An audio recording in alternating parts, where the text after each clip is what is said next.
I think the first thing to recognize about hunger is that today it's a rural phenomena. It's mainly in third world countries, and it's mainly among communities that are actually agricultural communities. So why are people who are growing food going hungry themselves? They're going hungry because everything they have grown has to be sold in order to pay for the costly seeds and the costly chemicals. So a high cost chemical intensive agriculture is a recipe for hunger. Secondly, the models of agriculture that chemical farming has promoted are monocultures. Monocultures are nutritionally impoverished.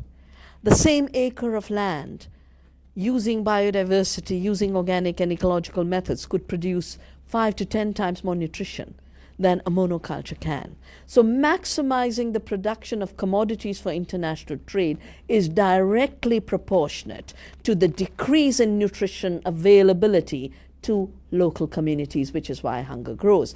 If the world has to be fed, it has to be fed by growing food locally, to be used locally as the biggest proportion of the food basket. Some elements will be traded internationally, but what is traded internationally should not be staple foods. What is traded internationally should be that extra flavor of spices from India and coffee from Guatemala. That's all right. But to turn the world into a dependency on staples has nothing to do with feeding the world. It has a lot to do with controlling the food supply. The United States evolved a phrase during the Vietnam War, and the phrase was food as a weapon. The use of food as the ultimate weapon of control. And the tragedy is the growth of agribusiness in the US has gone hand in hand with the US foreign policy to deliberately create hunger locally in order to make the world dependent on food supplies through which you can then control countries and their decision-making ability. So hunger has become an instrument of war. And food responding to that artificially created hunger is an instrument of war.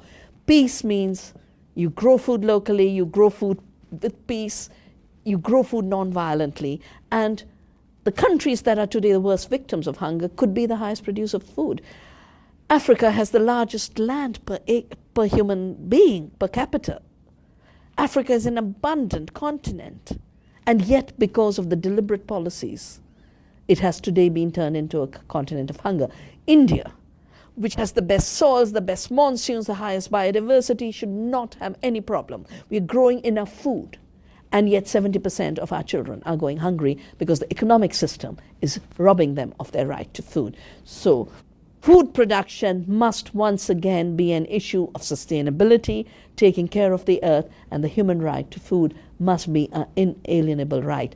These rights cannot be ensured through a marketplace where food has become a commodity and a subject of speculation. We saw what speculation did in 2008. Food prices doubled, and the companies that control the food system doubled their profits, while riots took place in 40 countries.